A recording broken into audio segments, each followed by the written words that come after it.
Okay, welcome back, everybody. We are going to be talking about multi-orgasms today, one of my favorite topics and one of my favorite things to experience. But let's break it down exactly how you can start having some of these famous multi-orgasms. They might seem like the unicorn of sex, and they don't really need to be. We're going to break down some of the science, some of the tips, and some of the things that can help you have more of the good stuff.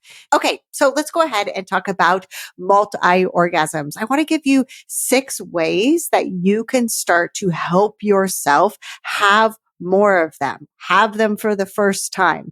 So if you're new to this and you've never heard of multi-orgasms before, basically what it is it's just having more than one of the big O's. You're not having just that release and then it ends.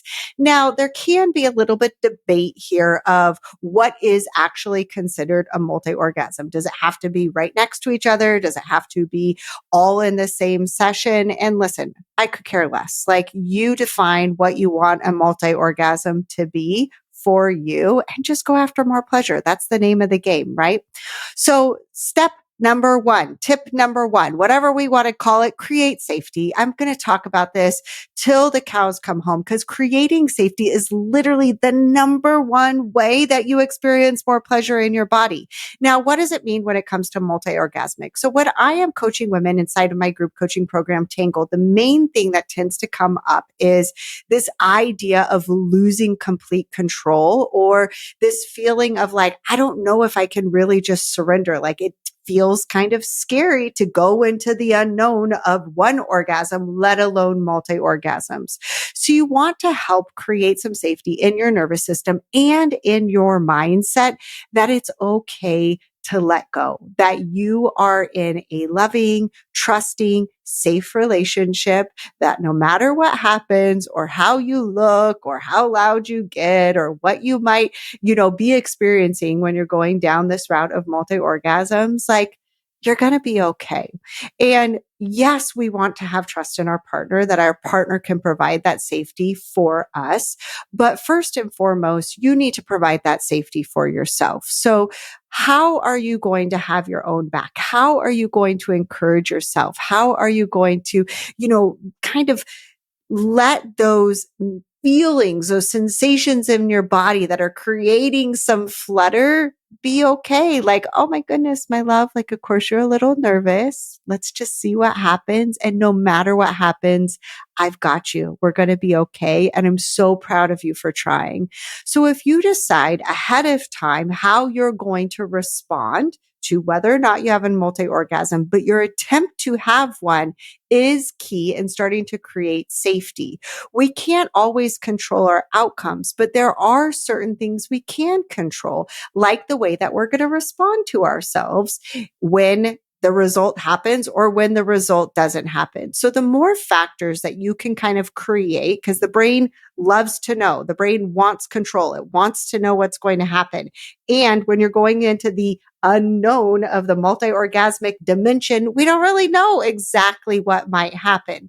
So if you can just kind of anchor yourself into, no matter what goes on, I know I'm going to love myself. I know I'm going to be there for myself. I know exactly what I'm going to do afterwards. Just put my hand on my heart and be like, oh, woman, that was amazing. I'm so proud of you. That was so brave. Look at you taking courageous action into the multi-orgasmic world of the unknown. Okay. So create some safety for yourself. Number 2, don't focus on the orgasm. We can't focus on the O if we want to have an O. And we can't focus on the O if we want to have more than one of the O's. Why? Because when we start focusing on the O, our thinking, our mindset, where our attention is becomes very linear. This is when we can come into a lot of trouble when it comes to what happens in our brain when we become hyper focused on just getting that orgasm. Is it starts worrying that it's not going to happen. It can bring in doubts. Like, are we ever going to get there? Are we taking too long? What are they thinking? What's going on with my body? It takes you out of the moment when you're solely focused on just the orgasm. Plus, when it comes to multi-orgasms, we're really going to be focusing on pleasure even more than if maybe you're just going after one orgasm. And I'll explain more about that in just a second. But regardless of if you're going after multi-orgasms or not, we really want to change our entire mindset that this isn't the end goal. Not only is that going to help your body feel more interactive in the experience, you're going to start creating more confidence in yourself that you can sit in pleasure, that you can pursue pleasure, that you can marinate in pleasure. And the more that you can marinate in pleasure without an agenda, with just being there and like the oodles of ooey gooey, like goodness, then you're also setting yourself up for the possibility of having more than one orgasm. So this is a tip that I have talked about time and time again. We can't focus on the O. The more you focus on the O, the less you're experiencing pleasure. We want your focus and your body, your heart, your brain to be fully like in on the pleasure experience. Okay. And then the third thing that you're going to do is you're going to focus on what I call the pleasure scale. Now, when I'm teaching this to my clients, I like to use a pleasure scale of -10 all the way up to +10. Okay. So zero's in the middle. Zero's like a neutral feeling. And what you're thinking about when you're thinking about the pleasure scale is the sensations or the experience you're like having in your body. So what would you rate those? So if I'm really upset, if I'm really stressed, then I'm going to probably be like a -3. If I'm really mad, maybe I'm like a -4. If I'm dealing with something that's really scary or challenging, I might even be like a -6, right? So it's a way for you to start identifying and creating more awareness around what's going on in your body, which is going to allow you to know how to approach the bedroom in general, but your experience leading up to sex, allowing yourself to kind of get to this place where you're warming up, you're more aroused, and then eventually climaxing, right? But also during. So during the act of whatever kind of, sexual stimulation and sensation that is going on in your body, you want to pay attention to like, where am I exactly in this? The more awareness that you can create on understanding your body and what it feels like when it's leading up to orgasm. And then especially right before that time, right before maybe you climax, right? So on the pleasure scale, I like to consider this like, it's like a 7-8, right? So you're feeling really, really good, but you're not tipping over. Now, when we're working with the pleasure scale, what you're really trying to do is you're trying to train your body to experience this heightened amount of pleasure, this pleasure in like this 7 or 8 for a longer amount of time. Okay. So you're not rushing to that 10. You're not trying to tip over and go from like 7, 8, 9, 10 really, really fast. What you're trying to do is you're trying to amplify your pleasure. You're trying to hang out with that like juicy goodness of that pleasure, that arousal, and you're trying to stay there for an extended period of time. When you're able to start extending that experience of pleasure, especially that heightened sense of arousal and that kind of 7-8 thing, that sets your body up for not just one orgasm, but multiple orgasms or even a really long extended orgasm. Okay. So you can do this by just engaging and like slowing things down, exploring touch a little bit more, exploring stimulation. I'm trying to encourage everybody to slow down when it comes to sex because honestly, like what's the rush? You've already made the effort to create a space. You've already put the date on the calendar. You're already naked. You're already doing the things. You might as well give yourself a few minutes to actually enjoy yourself, right? It's like trying to go on vacation and then you get there and then you're leaving a day later. Like, why? Like you already made all the effort to get there. Like, why are you so amped to like check out of the hotel after one night? It's the same kind of thing. We want to hang out with our pleasure. We want to hang out with our arousal. So slow down, explore, allow your arousal to really build and not go to this immediate climax. The more that we can bring ourselves closer to that orgasm and then back off. So what you're going to do with the pleasure scale is you're going to hang out in this area, 7, 8, get used to that. And maybe this isn't all done in one session. It really kind of depends on what your experience is, where you're at. If you're somebody that tends to go from like, I'm feeling aroused, and then orgasm right away before even trying to have multiple orgasms, just spend some time practicing hanging out in this heightened arousal state without going over, without having your body tip over. So you might have heard of the experience called edging, right? Or the practice called edging, which is where you get really, really close to orgasm and then you back off. That's basically what we're doing here. We're getting really close. We're getting hyper aroused. We're getting our body all amplified with this arousal, with this pleasure, but we're not going over. We're kind of backing off. Now, troubleshooting. If you start to feel like you're about to tip over, you can also imagine yourself drastically going down on the pleasure scale. Not like you're not aroused at all, but maybe you're like, oh my gosh, it's a 9, it's almost a 10.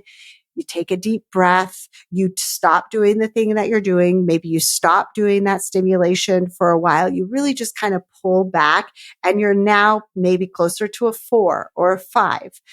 The idea behind this, though, is that you've really got to start creating the mindset is I know how to help my body get aroused. I know how to focus on pleasure. My body knows how to feel pleasured, and trusting in your body, because a lot of times when I mention the fact that you're going to pull back, or you could pull back if you feel like you're about to go into climax, a lot of people freak out. They're like, yeah, but what if I don't get the orgasm? Like, I don't want to pull back. Like, I don't always get up, close to climax. And if I pull back, what if I don't even have?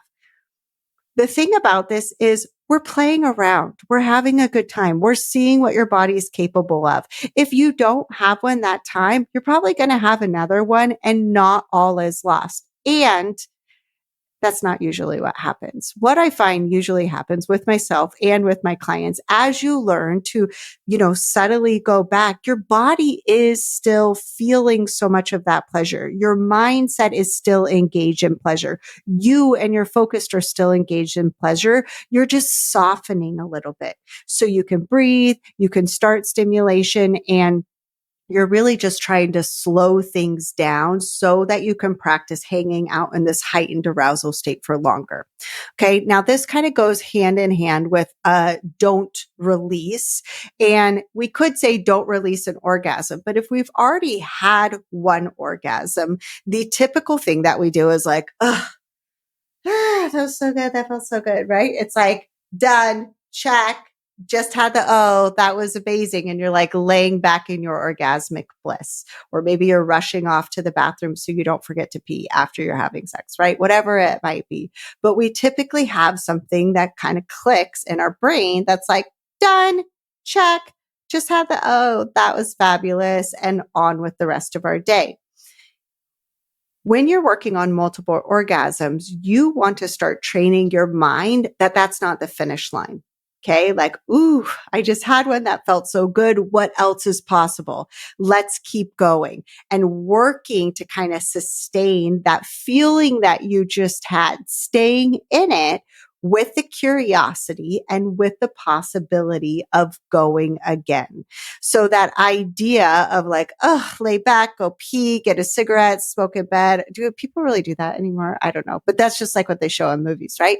So you're not rushing off and doing that. You're not rushing off and being done. You're staying with it. You're keeping your focus on it. You're staying in your body. You're staying connected to your partner. You're staying connected to yourself during a self-pleasure session. And you are going to just continuously ride those orgasmic waves, riding the waves of pleasure. I honestly like to imagine it like you're riding the waves of pleasure, right? So it's like, I peaked. Oh, that feels so good, but you're not crashing all the way down. And then you're going back up and there's another one. And, let's see what else is possible. Just keep riding those waves of pleasure, releasing into it, surrendering into it, and seeing what is really capable when you let go and you get curious about what else is possible. Now, the fifth thing that I want to mention is what I like to call the spread and soften. And as I'm saying that as a sex coach, I know how that sounds. But what it really means is what we're going to do is we're actually going to work on imagining the sensation that you're experiencing to spread, right? To soften. So this kind of goes hand in hand with the pleasure scale. And it can be another way that we can elongate our experience in kind of that 7, 8, heightened arousal state, but also so that we can create pleasure in more areas of our body. Now, with typical orgasm, when we think about an orgasm, even the definition of orgasm is it's this release of tension, right? It's like all of this sexual tension is built up and then and you release it. Okay. So that's how we typically think of an orgasm. And by definition, an orgasm is a release of sexual tension. So as that sexual tension is building, as your arousal is building, as all of those pleasurable sensations are building, oftentimes they are focused in one area. So for those of you with a vulva, a lot of times this could be a lot of focused attention, right on the clitoris. There's a lot of sensation going on there that could eventually lead to orgasm. Soften and spread means that you're taking the sensations that you're experiencing and you're imagining kind of softening the edges of them, right? Or spreading them to other areas of your body. So for me, I am a very visual person. I really like to use the power of my imagination to have the best orgasms in the world. And one of the ways that I do this is I visualize where am I experiencing like the most pleasure, that heightened bit of pleasure. And that's kind of like a light, like on my body. And then I imagine lighting up different parts of my body with what I'm experiencing. It's like sharing the wealth a little bit, like spreading the wealth around to other parts of my body. I'm like, ooh, I can move that pleasure, into my heart. I can move it into my breast. I can move it into my chest. Like I can move it into my arms, like really imagining that your body is like lighting up in different ways with the pleasure that you're experiencing. So one of the things that comes to mind as a visualization for me is like Christmas lights and like imagining a row or string of like Christmas lights. And then each one is like turning on as I'm like spreading out the pleasure. And for those of you that might be Harry Potter fans, Albus Dumbledore created, I think it was called the Deluminator, where he could like capture light right out of the lamp post and then he could put it back in. So I also like to think of it like that. Like if I'm softening, if I'm capturing, it's like, can I soften the glow of this light with my magic wand a little bit? Can I soften the glow of this light? Can I also light up different lamp posts around? Can I spread that light to different lamp posts? So whatever visual works for you, but really what the point of this is you're softening the sensation. So you're kind of like softening around the edges of it, like allowing it to spread out. And you're imagining that pleasure, that wave of pleasure that you're experiencing is spreading to different parts of your body. This not only allows you to hang out in that heightened arousal state, it will also help you experience greater orgasms and multiple orgasms as you're spreading it to different parts of your body. And if you've never played with this technique before, you might find that where you're kind of experiencing like the central part of that orgasm is at a different body part because you're sharing the pleasure around. You're experiencing it now as this whole body experience versus just this genital response that you might be having. Okay. And then number 6, use your breath. We do a lot of breathing here. We do a lot of mindfulness here. We do a lot of things to calm down our nervous system. But the way that you're going to use your breath specifically in this way. Now, there's a ton of practices out there. If you decide that you really want to get involved in Tantra, I know that there's specific breathwork practices that can help you elongate orgasms, hang out with orgasms longer, have multiple orgasms. I am not a tantric trained sex coach. That is not something that I have done. So a lot of what I'm talking about here is just from my own personal experience and my experiencing doing other types of breath work through meditation, mindfulness, and guided types of breath work. So that was a really long explanation. But anyway, let's just get back to the breath. Okay. So the breath is going to help you stay engaged. If you've been listening to this podcast for any number of time, you know that I talk about the breath can be such this great way for us to bridge our internal world with our external world, right? It's literally going into our bodies and out of our bodies. It can bring us back. Our breath is our anchor to sensation. And because it's constantly moving, it's very engaging for the brain. The brain can find movement a lot easier than it can find stillness. So it's another way that we can use what the brain is already trained to do, which is to look for movement in a way that is going to help us. So using your brain to be like, oh, the movement of breath. What's my breath doing? Can I feel it? Is going to keep you engaged more in your body. The breath can also help you with multi-orgasms because the way that you're breathing, the way that you notice your breath. So a lot of times when you are having a very heightened state of arousal and you're building a lot of tension, a lot of people experience their breath gets a lot more shallow. And it gets more shallow, or maybe you even notice you're holding your breath as you're getting closer from that 7, 8, 9, going up to that 10 on the pleasure scale. If you are seeing that, then you can actually use your breath by elongating it, deepening it, slowing it down to remind yourself and remind your brain, we're not in a hurry. Let's slow things down. And that naturally is going to start moving you down the pleasure scale a little bit. Using your breath also in this way to take a nice deep breath will help you soften the sensation and help you spread it. I also like to use, if I'm doing that light analogy, which is what my mind is doing, imagining lights in different parts of my body. I also like to use my breath intentionally to say, hey, we're focusing on, my breast or my leg or this other part of my body. So I imagine as my breath is filling up this area, it's turning this light on and it's turning this pleasure on. Okay. So it's just a fun, way that you can use your breath. Is your breath reaching your knee? No, we know that your breath is not going down to your knee, but the intentional part of it, your focus, your awareness. And then because of your focus, your awareness, imagining your breath going to that place will also allow your pleasure, your sensation of pleasure to spread. So we're using our breath to anchor us back into the body. We're using our breath to spread sensation, to slow things down. And we're also using our breath to stay engaged with our bodies, stay engaged with our experience, stay engaged with your partner. And it's going to, by default, keep your mind relaxed. Right? We want to continue to allow our mind to be relaxed, for it to be open and curious, so that you can experience all the oodles of pleasure that your body is wired for.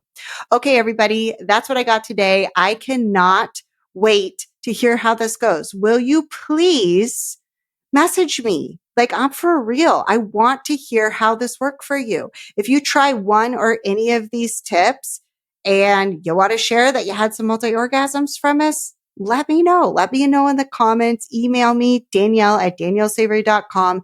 DM me on my Instagram at the practice of pleasure. I want to know how these are landing for you, but I also really, really want to hear how they work for you. And if you want to talk about more of this stuff, of course, take a look at my group coaching program, Tangled, where we go into the details of all of these.